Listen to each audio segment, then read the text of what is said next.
Hello everyone, and welcome to another beer review. No, it's supposed to be a kind of beer comparison, keg versus bottle. Although I think I'm on a hiding to nothing, going by what the bottle tastes of. Usually the keg would taste better than the bottle.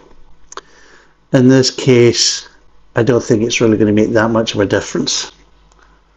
I've already poured a pint from the keg. As you can see, it's quite nice. Looks to be deceiving. And the reason why I think that the keg's not going to make that much of a difference is because I noticed a label on top of the keg as I was putting it into the actual machine to cool it and dispense it.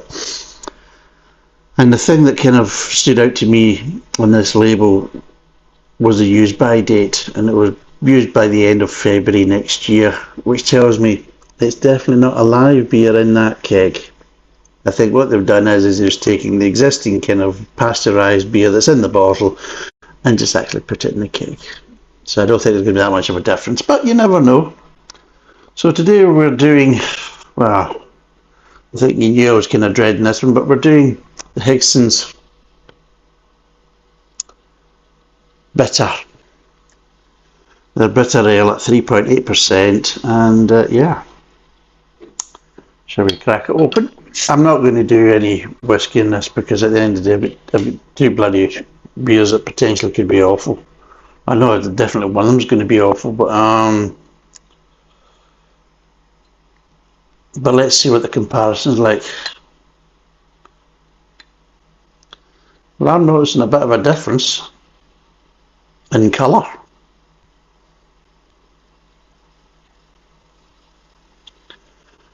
Whoa, quite a big difference in colour.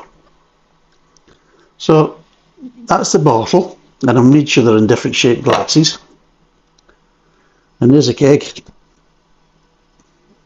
Both to be the same product. Both 3.8%. Smell wise, I'm getting a bit of malt, but mostly hops. I'm getting from the keg version. Getting a bit of hops, but the aroma isn't as strong on the bottle. Get a little cabbage as well. So yeah. So and yeah, well the head's buggered off quite quickly, look at that. But yeah, quite a difference. So we'll try the bottle first and then I'll go on to the keg. So let's see what it's going to be like. It's a Wednesday video, by the way, if you hadn't thought. Yeah, but like I say, I'm not going to do any whiskey or any other alcohol because I think I've got enough problems with these. So let's see what it tastes like.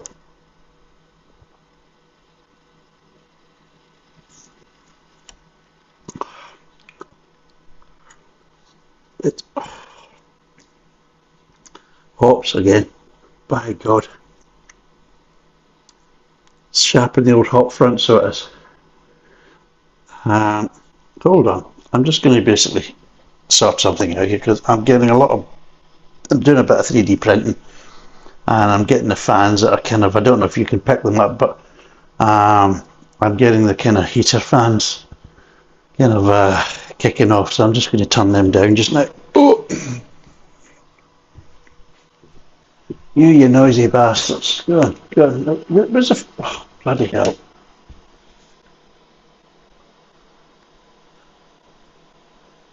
That's been a hell of a difference. Oh shit, I've got this stuck there underneath the fucking table. So yes, it's quite hoppy at the back end and it's quite a sharp hoppiness. It's not a pleasant hoppiness. I mean, I'd rather take pine than that type of hoppiness. Right, it's just going to do this all night because of the condensation in the bottom of the glass. Go buy metal coasters, like I did. I just stole them. Right.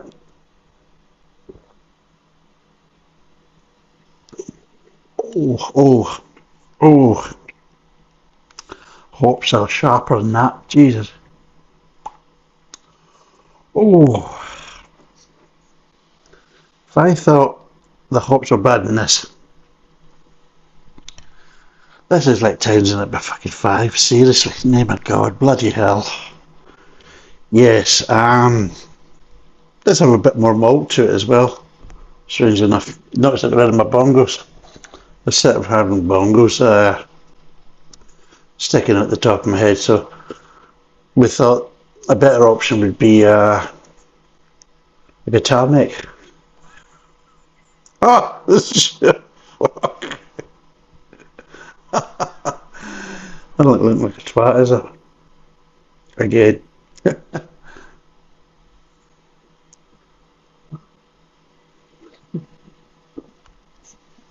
Yeah. Also, there's a wee bit more of a sweetness and a little bit kind of slightly nuttiness, slightly graininess on the bottle version. In fact, compared to the actual keg right now, the bottle version actually feels more balanced and drinkable. Well, it just kind of shows you how mad this world really is right now, doesn't it? There's a big hoo-ha in the kind of media and things like that about flying national flags and things like this right now, especially the kind of the St George's Cross and the Union flag. Yeah, it hasn't helped, and Gary Neville's come out and kind of, well, given his opinion that it's all about racism and it's all about middle-aged white men being racist and everything else and that type of stuff. And well, I mean, coming from Scotland, like I said before, I don't understand it because the Scots are always looking to kind of wave the soul tire or the line rampant, and they don't just wait for kind of sporting events and that type of stuff. You know, you'll see them, they'll have them in the back of their trucks, they'll have them basically, you know, on their number plates, they'll have stickers with the soul tire and things like that on the back of their cars. I mean, they are quite obviously nationalistic, and you can obviously see that when you've got the SNP and they want independence and everything else. So you can always say, well, maybe that nationalism is maybe towards, you know, the kind of fight for independence and all that kind of stuff, and separation away from the rest of the UK. But I suppose it's still a form of national pride.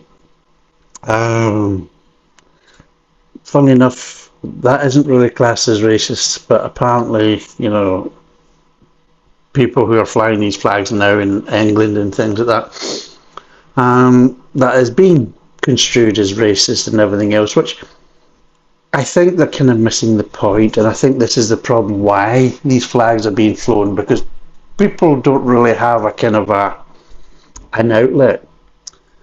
They've voted in general elections for certain policies, you know, and I think that's one of the reasons why they voted for the present government. One is because it wasn't the party that was already in power and has been in power for so long and not really done anything with it, and certainly not improved people's quality of life and everything else. So the present government, they were voted in, one, for basically not being the same political party that's been in power for almost 16 years, and they promised they would basically stop illegal immigration and everything else, and they're going to smash the kind of the illegal gangs that are basically trafficking these people and things like that. And the problem is though they haven't done that, and they've also done plenty of other things that they said they were either going to do or didn't say that they were going to do. So I seem to think that, unfortunately, with how our election system works is, if you vote for a party to come into power based on their kind of manifesto and their pledges of what they're going to do and everything else, and they then don't really deliver on these pledges and their manifesto, but then bring other things that weren't in the manifesto, and then don't seem to kind of listen to people, because people really don't have an actual outlet to kind of voice their kind of concerns or displeasure on how the government's really working. And yeah, I think that's one of the reasons why these flags are there. I think these flags are a protest in their own right against the government and against kind of the media and everything else, to say, well, wait a minute, we have legitimate concerns. We didn't ask for this. We didn't vote for this. And it's a peaceful kind of protest and show of displeasure in the kind of government and just the way society is at the moment in the UK. So I wouldn't really say it's racism, because again, it's so easy just to kind of, well, these flags must be, against immigrants and everything else. Yeah, I think people are against illegal immigration, and especially uncontrolled illegal immigration. But I think it's unfair to kind of relate to people as being racist. Some, I'm not going to deny, some probably are doing it for racist reasons, but I think the majority of them are just using it as a way to try and show displeasure by saying, well, wait a minute, this is our country and we are the voters that voted you in to power, and at the end of the day you better start listening to us, because this can't continue. And I think it's a forewarning that trouble might be further on down the line if the government doesn't start getting its act together, and they might be more kind of stronger, kind of how would you say, stronger examples of kind of protesting, a stronger show of protest. So yeah, I don't think it's fair to turn around and basically say, well, just because you're basically putting flags up to show that your displeasure of the government, then that makes you racist. And it's so easy to go down and say, well, it's white people versus the immigrants, that type of thing. And I think that's unfair. It's not. I think it's basically a lot of kind of white people and basically British citizens of other ethnic backgrounds showing their utter contempt and displeasure for the government's actions and lack of actions, and I think that's probably a fairer way of putting it.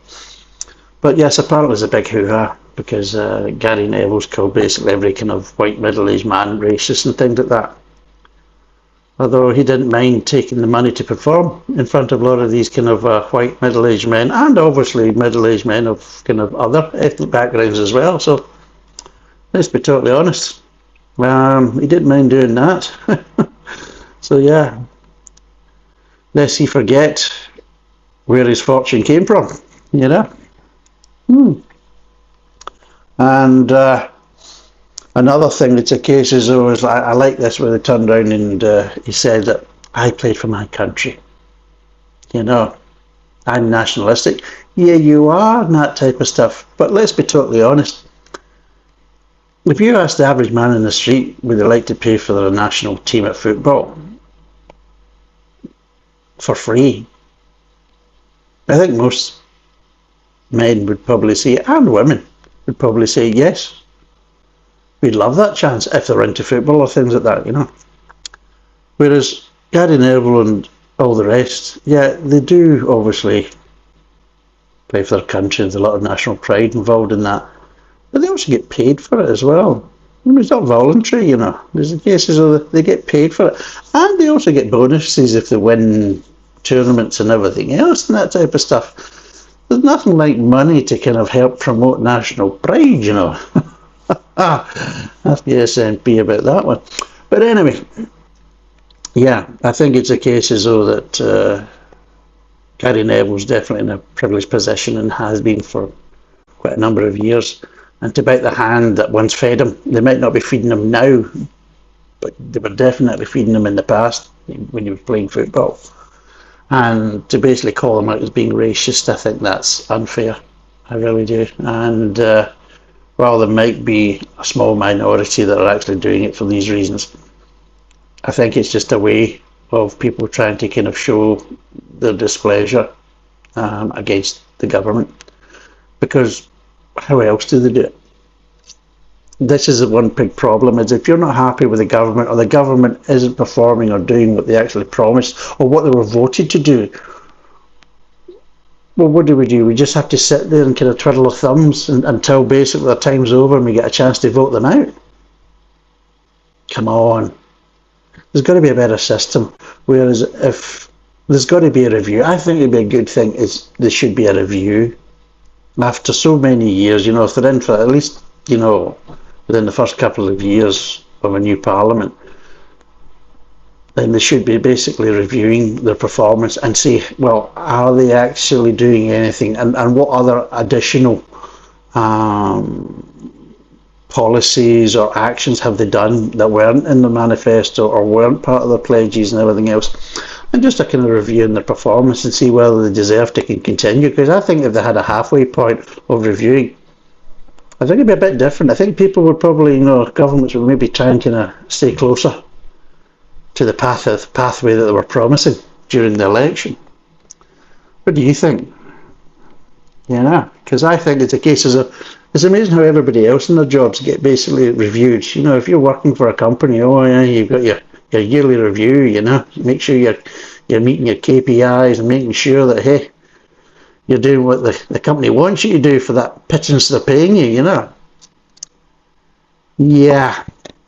5 years, apparently. So you can be absolutely bloody useless as an MP and as in a government, and nobody can do anything about it for 5 years, as long as you don't get caught up in some sort of scandal, and you keep your private parts private and not on show to all and sundry. You know what I mean? And then you should be okay. Keep your mouth shut and keep your private parts, where they should be, covered up, and you'll be all right. And don't try and avoid tax, or if you are, keep your mouth shut and don't basically slag anybody else off as for doing any potential tax dodges, because it might come back to haunt you. And it's like that. But no, I think there should be reviews. I think that'd be a good thing. I mean, maybe wake them up and kind of force them into kind of following the pathway they promised during the election. Right, shall I have another one of these ones again? God, the hops are a hell of a lot sharper. Jesus God. Oh, the point is that's almost undrinkable. Bloody hell. I need some of this to try and calm it down. God, compared to the two, the bottle's actually nicer. But it's more drinkable. Saying that, I wasn't really saying that at the time when I reviewed it, but I would say between the two, the hops are more toned down and there's a little bit more malty sweetness. There's less malty sweetness in this bugger. And yeah, it's a hell of a lot sharper on the hops, really sharper. It's almost cutting you. It's that kind of sharp and stringent is probably the best way to describe it. Which, there you go. That's a first. Usually it's the case as though when you do it in the kegs usually win by quite a margin. Not today. Right, so I'll break down these flavours. I'll go with these first because then I can use that to kind of wash my mouth. Seriously, I'm a glutton for punishment. And I'm doing 2 reviews tonight, so after I've run this, I'm finishing off with a nice IPA review. Seriously. Well, the problem is I'm not double jointing, so I can't kick myself in the balls, you know what I mean? So I found a new way of doing it. A new way of punishing myself. Self-flatulation. Flagellation. Well, I'm sure I suffer from flatulation as well. Oh, God.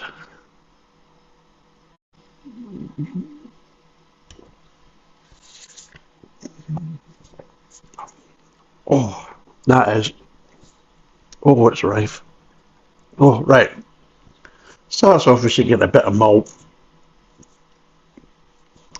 So yeah, bit of caramel, bit of light toffee. Not particularly strong in the malt. No real kind of sweetness there. There's a bit of grain, but really not much sweetness at the front of the mouth. Maybe at the mid tongue, you've got a little bit of malt there, that little bit of grain, and then the hops come in almost immediately. There is a little gap between the front of the mouth and the mid tongue, but very quickly in the mid tongue does these hops come in, and by God do they come in hard, fast and sharp. Jesus. Like a NATO bombing raid. Jesus God. Oh, and yet it hangs. It's from there, from almost at the start of the mid tongue, all the way through, right into the kind of aftertaste in the back of the mouth, and it just lingers. And yeah, it's very strong, kind of generic hoppy herbal. Definitely it's got to be oils. Even with pellets, you'd have to put a hell of a lot. I mean, I'd be spitting fucking bits of pellets out if I did it with that. There's got to be basically extract oil in there. There has to be. To get it to that kind of level and that kind of sharpness, because it really is. It's astringent. It's the only way to describe it, and it lingers. But it's one of those ones. It's lingering on the roof of the mouth. You know, it's kind of coating the mouth and just kind of lingering. So it's not a sourness. It's just a kind of a really kind of tart, astringent kind of. Oh, jeez. I'm gonna have one more sip of it, and I think that'll be me kind of finished drinking this. I think I've done quite well to get halfway down it. Still got the rest of it, which isn't a problem because I won't be drinking it. Problem was I'm going to try and get it down the bloody sink, so that's going to be 5 or 10 minutes of me trying to pour it out of a little small hole at the fucking top that I'm not going to get back.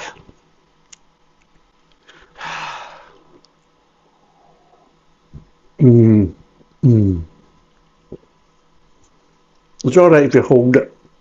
Just hold it at the front of the mouth. But the minute it gets to the mid-tongue part, because over your state, there's a little bit more sweetness there.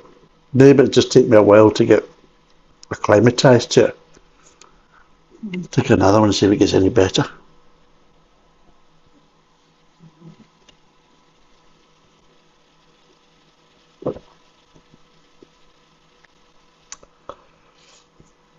Oh, mummy, daddy.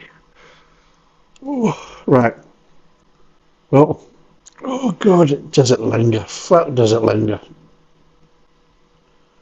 Oh, jeez. It really does make you wonder. You know, it fucking really does.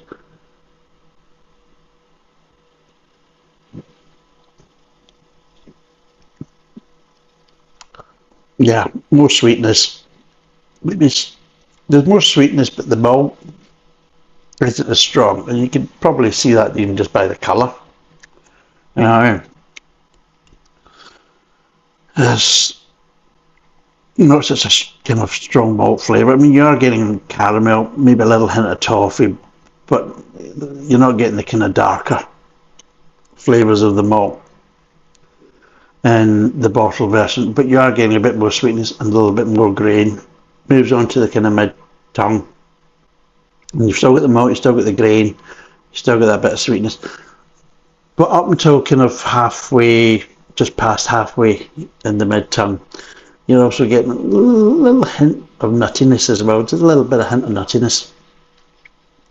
And it's not until the kind of back of the mid-tongue is when the hops really start to kind of kick in. Now there is a bit of sharpness there. It's slightly astringent, but nowhere near the level of that. Seriously, nowhere near. I mean, obviously, if I was drinking it in isolated, I'd probably think it's a lot more. But because there's such a big difference between these two, that this has actually, because I've had this, it's been stronger. That this is obviously, I'm more acclimatised, so this is a heck of a lot weaker to the point that I really don't notice it so much now. But yeah, that is a bit astringent, a bit kind of over-hopped at the back end, especially in the back of the mouth and aftertaste. There's a bit of lingering, but again, nowhere near the kind of linger that's on the keg version. And overall, the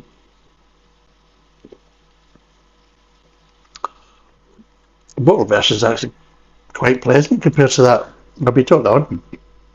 But yeah, there's a little bit of kind of slight nuttiness and a little bit more prominent grain flavours in the mid-tongue compared to this one. This one, well, let's be totally honest, I mean, the minute the bloody hops kick in, you taste fuck all else. It really is just, the minute the hops make an appearance, all other flavours are gone, that's it. They're overpowered and it's just hops from then on. And even once you've stopped bloody drinking it, the hops are still there thinking, have you had enough yet? Come on, get in, come on, yeah. You know, that type of thing. You know, doesn't know when it's won, you know what I mean? You know, the fight's over with, but it's still, come on, go to me, you know, come on then, come ahead, you know, that type of thing.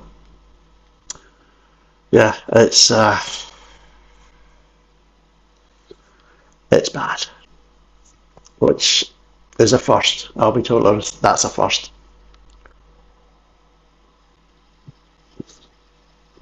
So, it's an easy win for the bottle. I think the bottle is roughly about 160, 170, I guess. The keg is $12.99, and trust me, if you really wanted to buy these beers, you'd be better off spending the $12.99 on the bottle. Avoid the keg. Unless you've got a lot of friends coming around that you don't actually particularly like, and you think, well, tell you what, I'll drink something else, but I'll get the keg open for them and watch them bastards suffer. If that's your reason, then it's a bloody good reason, and I think it would have the desired effects, really. I think if you wanted to buy it for a wind-up, just to kind of noise up your neighbours at any kind of event or little soiree you're having, then absolutely, go for it.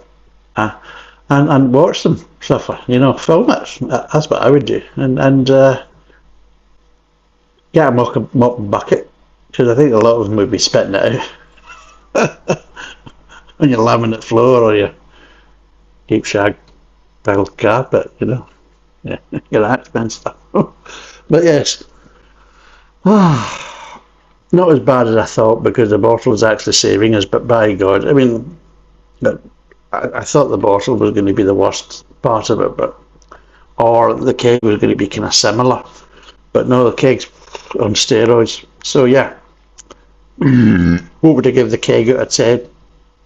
0. Seriously, it's undrinkable. Basically, it's just dreadful. Can't remember what I gave the bottle, but even if I just gave the bottle a point for the bottle, it'd be well justified. Excuse me, compared to the keg, because it's absolutely bloody dreadful. Anyway, thanks for watching. Cheers. Bye for now.